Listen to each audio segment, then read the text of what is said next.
Hi, y'all. My name is Giselle Kowalski, and I'm the digital marketing strategist here at Texas State University. And you're listening to Try at Texas State. Today's episode is a look into the Wittliff Museum. Residing on Alkek Library's 7th floor, the Wittliff Museum is home to Texas history treasures and stories of the Southwest. Founded by Bill Wittliff in 1986, the collections and memorabilia that the museum holds has kept both students and people from around the world coming back for more. I got to speak with David Coleman, the director of the Wittliff, about the museum's history and why it remains a beacon of hope. Awesome. So for those who don't know you, can you please tell me your name and Sure. what you do for Texas State and with the Wittliff Collections? So I'm David Coleman. I'm director here at the Wittliff Collections at Texas State. We are an archive, gallery, museum, library dedicated to collecting, preserving, and then sharing the legacy, the kind of creative legacy of the Southwest is how we put it. So I wanted to dive right in about who is Bill Wittliff, because I know that some of our Texas State students and even maybe staff and faculty are kind of unaware of who he might be. So what was he like, and what even prompted him to make this museum at Texas State? Yeah, it's a great story. Bill was from small town Texas, grew up really falling in love with storytelling and people who would tell stories. He was very, very bright guy. He was not good in school, but he succeeded beyond his wildest dreams in all sorts of ways. He ended up attending 5 institutions of higher learning for college, including a summer session here at Texas State or Southwest Texas State. After he graduated from another university, he founded a press, basically publishing books of Texas writers. And he did the design. His wife, Sally, who's still with us, was the businesswoman. And he was the editor, designer, award-winning books for Texas book collectors, basically. And through that passion, developed a lot of friendships, developed a lot of relationships, and eventually, 20 years later, wanted to set up an archive, a collection that would preserve and inspire young Texans, really, to create. He always said that if he had known how hard it was to write, and that successfully creative people and writers, how much work it took, that he would have not gotten so discouraged early on that it was something you realize only much later that it takes a whole lot of work to do.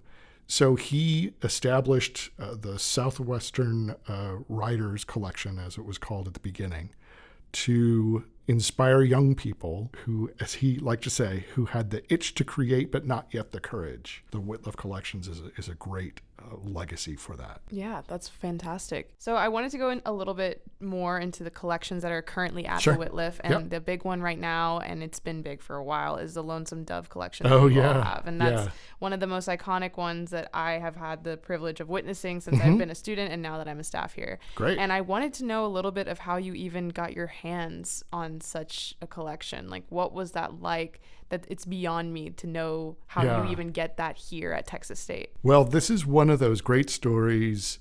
So much, Bill passed almost 5 years ago now, and so much of what we have gotten over the 30 plus years that we've been around as an institution has come through Bill one way or the other. And Bill was the Lonesome Dove movie creator, basically. That was a book not written by him, written by Larry McMurtry. But actually, Bill got attached to that project, as they like to say. Remember, I mentioned Bill was a publisher early on, and one of the early books he did was an anthology of short stories or essays, rather, by Larry McMurtry, who later wrote Lonesome Dove. So Bill and Larry knew each other well. And then fast forward to the 80s, after Larry has written the book, Lonesome Dove, then it gets optioned by a production studio, Motown Records, actually. They signed up to do a Western. The book then won the Pulitzer, and the movie was on. CBS found the funding for it, and Bill was selected with Larry McMurtry's blessing to adapt the book into a screenplay, or I guess technically a teleplay at that time. So Bill adapts the story into a screenplay and is co-executive producer of the whole project. Bill was very headstrong in a really positive way. He didn't get involved in a project unless he had what's called creative control. He had the final say. So he had just, with his wife Sally, founded the Southwestern Writers Collection. This is all connected, you see. And when he got involved with Lonesome Dove, they had just set up the Southwestern Writers Collection. So Bill, when he was on set every day of this whole television production, he begged, borrowed, stole from the sets as they struck each set and they moved from one location to another. He grabbed everything he could. So we have this tremendous, what's called a production archive, all the scripts, a lot of props, costumes, etc., and a lot of behind the scenes stuff that is really remarkable, that exists for a TV production from way back in 1988, shown in 1989. It's very, very rare for a TV show to have an archive in the first place. But Bill was passionate about this project. Everybody that was involved in this project was passionate. It's kind of the Gone with the Wind for Texas in a way. And there were many, many, many, many people who were Texan and proud of that story and got involved with the making of that film. So it was a real passion project for Bill. And that's why now we have it and still on display at the Wittliff. Bill and I always talked about how maybe someday people will stop coming to see that exhibit, and then we'll change it out to do something else. But for, generation upon generation, people love that film. There are so many students that come through that know it from their grandfather or whoever, some other family member. And then we get a lot of visitors, just generally speaking, from the general public. So people come from all over Texas. They actually come from Japan. They come from Germany. Japan and Germany, they love their cowboys. So this is a huge kind of cowboy Western moment in film history. So anyway, we love getting visitors, and the Lonesome Dove shows no signs of slowing down. Yeah, that's for sure. It's funny because I came to Lonesome Dove because of this office where I work, because multiple of my coworkers had told me that it was their favorite book. Oh. And then I put it aside for so long because I was like, whatever, it's just a Western. I'm not into Westerns. And then I read it, and it is now my favorite book that I've made since then maybe 3 or 4 different people read. And I have a book that's just almost about to fall apart.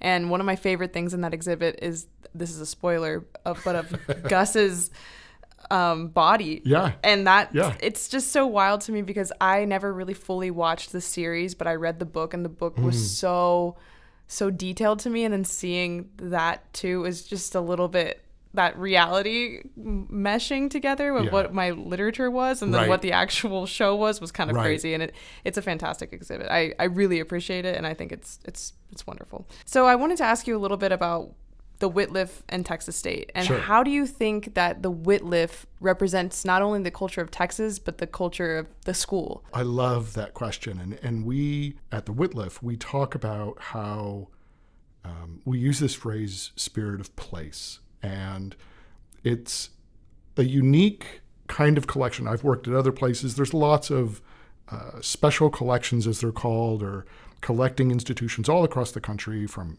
Harvard and all the way in California. What makes Wittliff very special, and we'll get to Texas State because it does tie in to me, is it's very much focused on our plot of land, this piece of Texas, this piece of the Southwest. There's something very special about this place.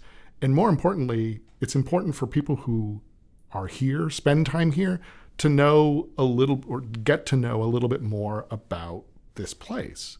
And so if you read the writers who are writing about this place, if you look at the photography that is taken here, in our case, it kind of extends into Mexico as well.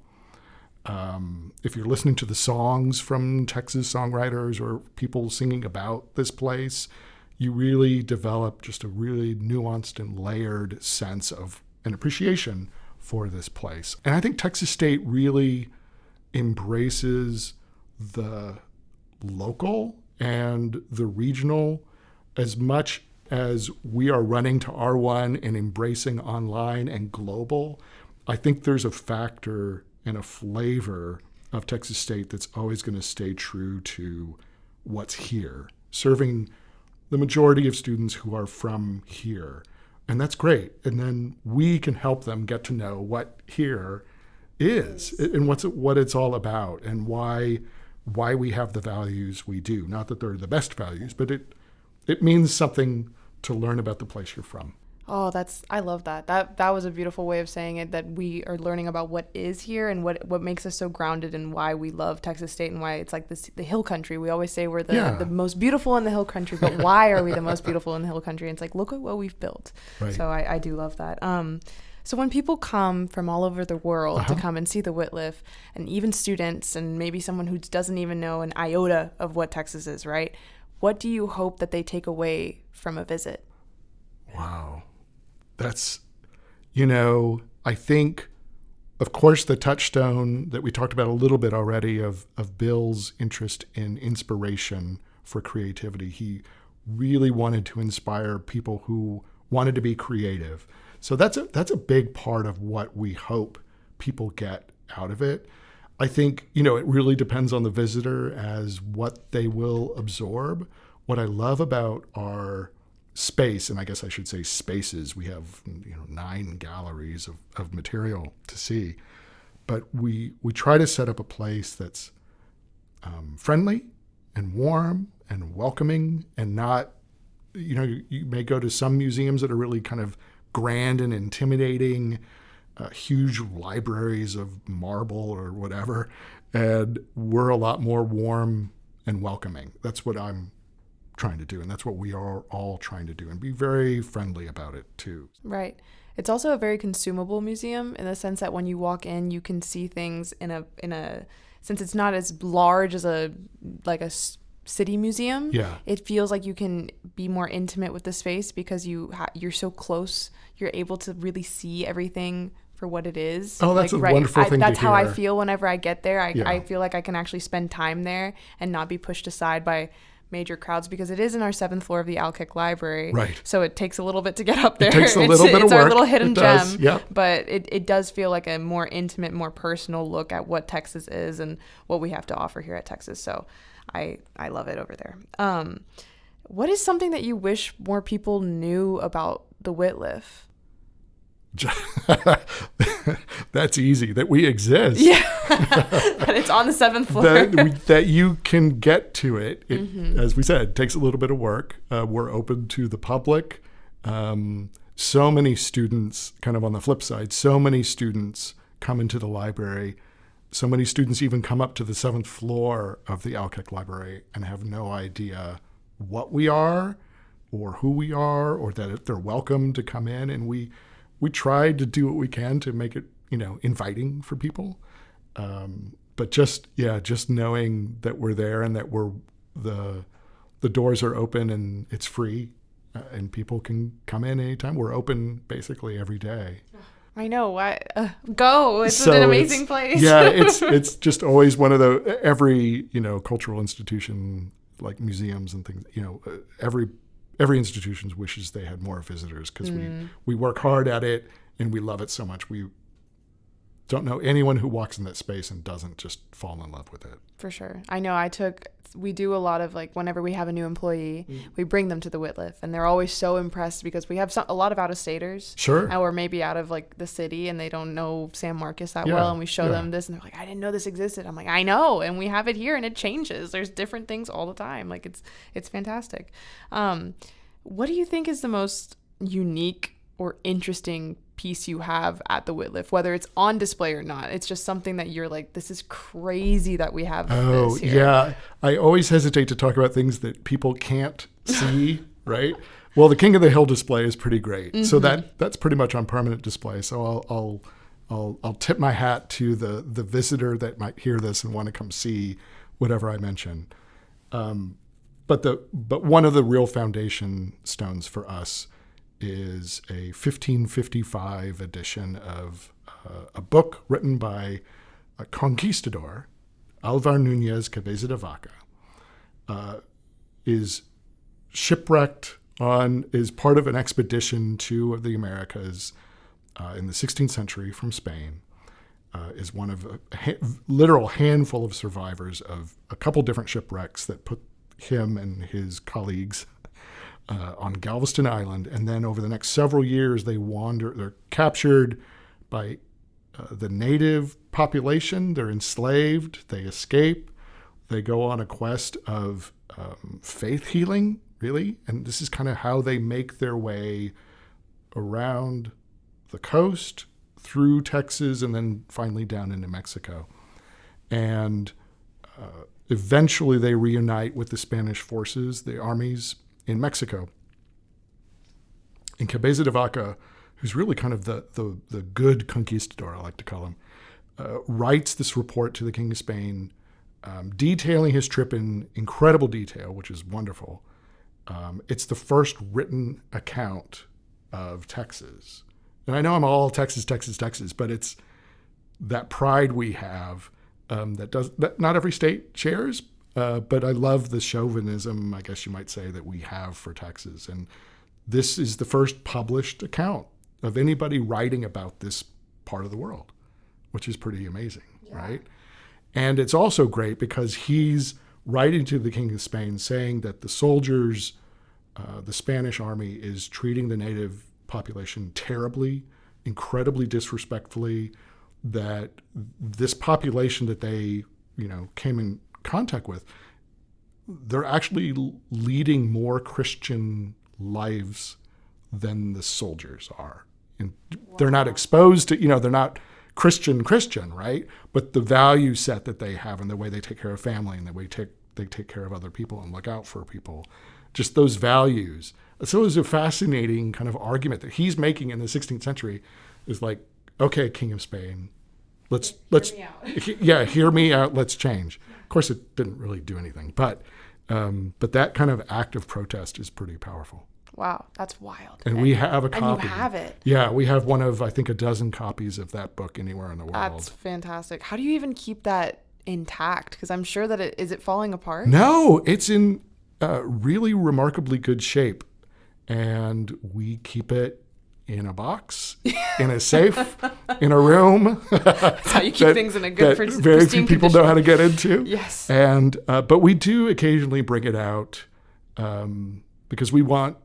That's one of these classic arguments that you don't really care about. That about in archives of, are you preserving something for somebody 20 years from now or 200 years from now?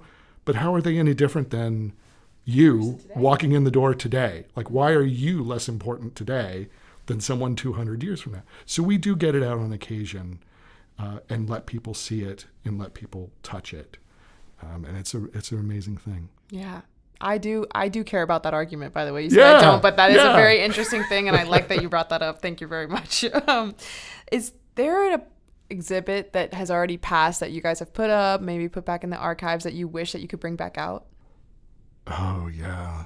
There's a number of them. And we miss all our children once they kind of leave. They're your babies. They are. We work hard on them, and I think every curator who does a show does look a little wistful after that show comes down.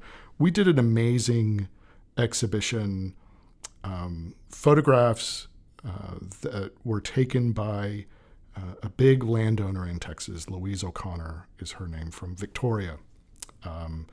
And the fact that she's a big landowner doesn't really enter into this, but she took these remarkable portraits of the people working on the ranches that her family owned. And it's the ranch owners all the way kind of in the highest caste level, maybe we would say, of the ranch owners, but then all the way down all the different levels of people working those ranches to the poorest of the poor, to people who just do day labor. And she took these amazing photographs. And then what's even more remarkable is that she interviewed hundreds and hundreds of them over many years. And in the exhibition, we had little QR codes to go to recordings of a lot of these people talking about their daily lives and how this was a project she did in the 1980s. So you hear about how ranching has changed over the decades, but you just hear about, the daily life of what it was like to be on the ranches, the love of the land, the love of the animals, the games they played, the fun they had, the tragedies they, experienced, and so on. So it was kind of this living exhibition that we had with her photographs. And the photographs are part of the collections now. The audio is part of their collections. She's still a big fan of the Wittliff, which is wonderful. But it was great to see students, especially kind of coming into that space and seeing the population and the people who work those ranches in that part of Texas is very, very diverse. You've got African Americans, you've got Mexican Americans, and you've got white German and white Polish, and it's just an amalgam of all different classes and races, and pretty widespread throughout the kind of the hierarchy, I guess you might say. So it was really fascinating to see students come in and just see people that look like here we're back to grandparents, right? People that look like their fathers, their mothers, or their grandfathers or grandmothers. And that was really powerful for a lot of people when they came in and walked around and saw the show. Yeah, I wish I could have seen it. Yeah, it was great. It was great. That's fantastic. Do you have anything in particular that's your favorite right now that is there that you would like to shout out? Oh, yeah. Every story that's good has a little personal part to it. So this is me loving one little exhibit that we have, which is a celebration of Rick Riordan, who is an author of the Percy Jackson and the Olympians. I love him. Okay. So we have Rick Riordan's archive. We have that writer's archive. And this was before I got here, he approached our literary curator, or our literary curator approached him, and Riordan was teaching in San Antonio. He wrote detective stories at first, which are wonderful. I love those books. And so we acquired his archive based on that writing. And then a couple of years later, he said, I'm going to start writing these young adult novels based on Greek mythology. Would you guys be interested in that? And we said, sure, which was a fantastic idea. And so, The Lightning Thief and the other series besides the Olympians are amazing books. We had an event in 2013, I think. Rick was promoting, I forget which book, in the Kane Chronicles, I think, not even the Percy Jackson series, but he was promoting a book, and we had a huge event in the LBJ Ballroom. It was 800 middle schoolers that were here from the surrounding counties, including my daughter, who was in middle school and trying to write her own little stories, right? And so that we still talk about that event as probably maybe easily in the top 3 events that we've ever done. And it's not even our demographic in a way, but talk about inspiring young people to be creative. So we have this great case in celebration of the Disney Plus series that just came out, which was great. And we have the sword from the first movie. I don't know if you liked the first movie or didn't like the first movie. It doesn't matter. We have the sword from that. And we are celebrating, and the library is joining in because they have a lot of library staff love Rick Riordan and the Percy Jackson series.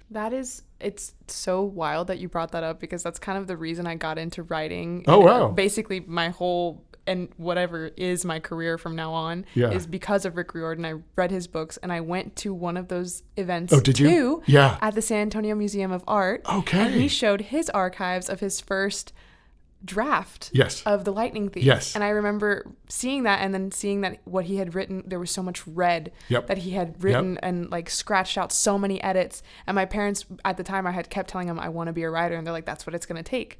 And then they took me to that. And that was the first time that I was like, okay, I want to do this. For real. And that's so crazy that you brought that up. He's a great, and I'd those are love like to meet him. rock concerts, right? Yes. It's like, yeah, he's amazing. I was at Barnes & Noble's the day that those books came. I had my like pre-ordered book every single time. So it's crazy that you brought that up. And now I'm going to have to go to the Wittliff to go check that out. And so I think we may have one on display. I can't remember off the top of my head.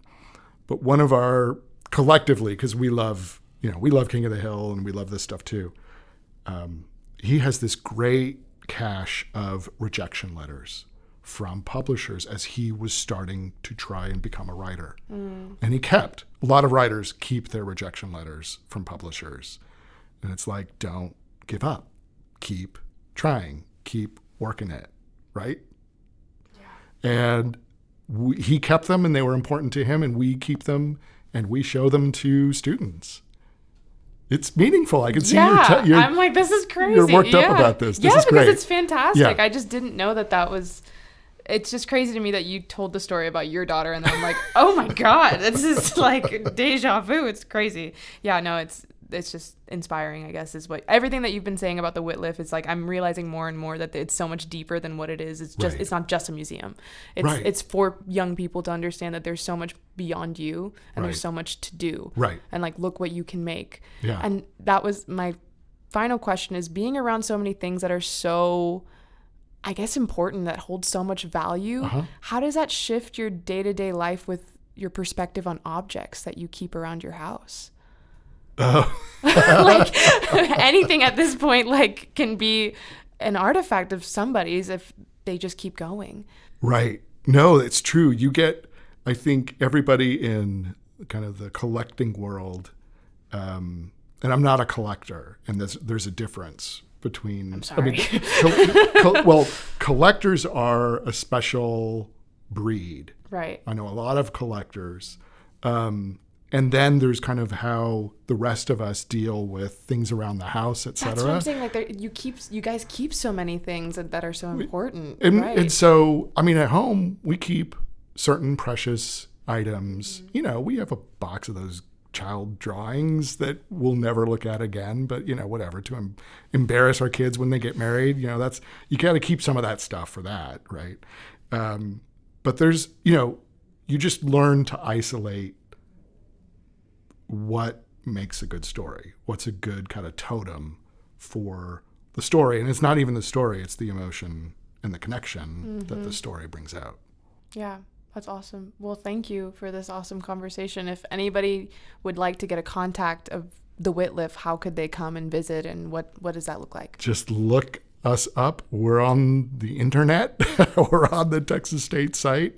We're open pretty much every day. Of course, we're on the university schedule, so there's certain times that we shut down, but we're basically open every day. We're free. All you have to do is make it to the Alkek library and then just take the elevator to the penthouse suite where the Wittliff is and where we reside, and where we'd love to talk with you endlessly about all the things that we love showing off. That's amazing. Well, thank you, David. This has been fantastic. Better than I could have imagined. You're very welcome. My pleasure.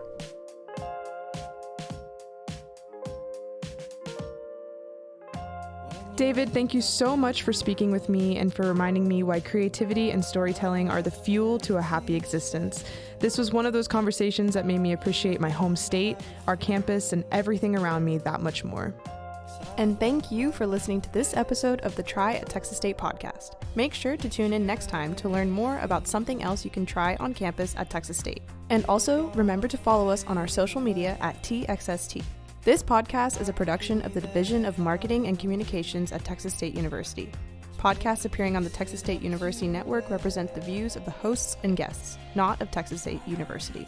Again, I'm your host, Giselle Kowalski, and I'll see you next time. Bye, y'all.